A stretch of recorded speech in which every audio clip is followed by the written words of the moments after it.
Ayos ah.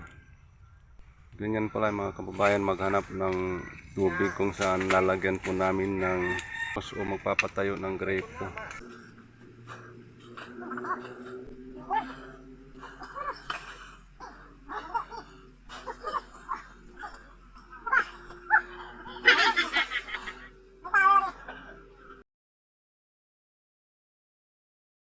Day 2.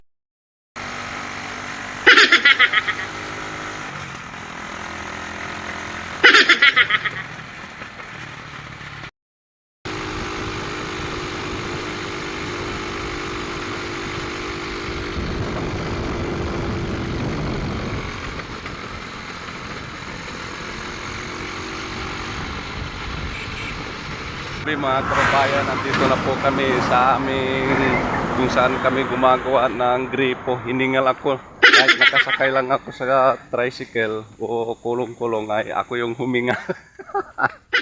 Napakabilis. Dito po kami dumadaan, oh, yan, oh. Yan, tumatawid pa po kami ng ilog. Yan, oh. Yan. Napaka-linaw ng tubig. Malayo-layo pa. Grabe yung bilis ng service namin. Yan po mga kababayan, oh, tinaniman po muna namin ng niyog. Hindi po siya mahulugan ng mga anumang insekto tulad ng mga palaka. Ito po yung isang tubo na 20 feet ay naiubos na po namin yan. So dalawa na ito. Ito po yung isa. Dugtong na po namin yan mga kababayan. Kaya habang dagdagan ng isa ay lalong bumigat yung aming mano-mano na panghilam.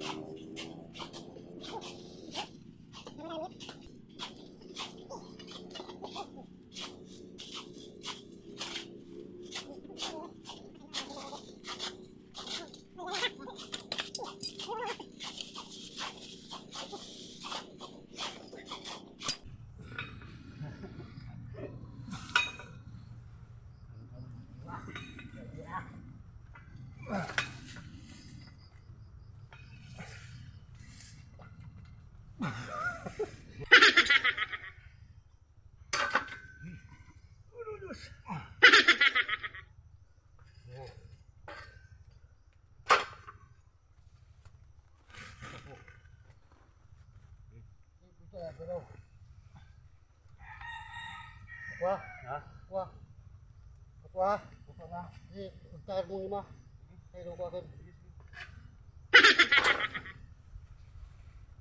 Kalau kau,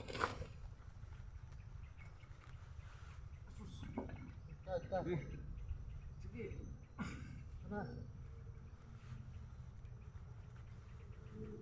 Hai.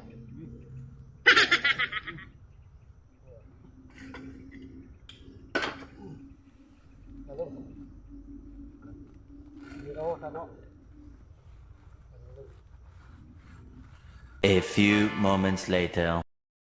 Nailagay na namin mga kababayan yung 30 feet na tubo. So itong lalim niya 40.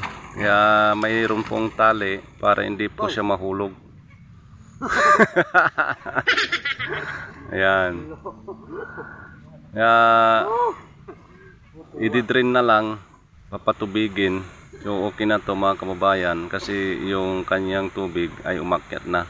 So successful yung mano-mano ng aming gawa. Po na ilagay namin yung maliliit. Yan po ay magsisilbi kung saan dyan po ilalagay yung gripo. Ayan o. For the first time naka-experience ako ng paggawa ng gripo mga kababayan. Hindi pala siya ganoon kadali. Ayun o, tignan nyo yung kamay ko, oh. Sugat-sugat. Ayun pa, oh. Napakahirap pala. O siguro hindi ako sanay dahil first time ko ito. Pero sa experience ko mga kababayan, talagang hindi ganoon kadali. Inaantay pa namin yung gripo na darating.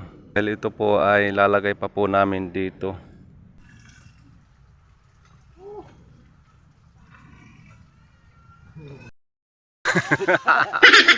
Tuti ko. Nakakita na kayo ng Jigmatic na dalawa kung saan malabas yung tubig mga kabayan. Ayun po, Jigmatic, automatic. Basag po kasi mga kababayan noong nilalagay yung tornilyo. No, sobrang higpit, nabasag. Luma na kasi, pansamantala lang naman yan na gagamitin para luminaw yung tubig. Yan, pero bibilan daw ng bago. So ayan na yung resulta. Napakasarap sa pakiramdam yung sobrang hirap na paggawa, tapos success. Maraming buhay ang giginhawa sa tubig. Sige po, hanggang dito na lang po. Hanggang sa muli. Bye-bye po.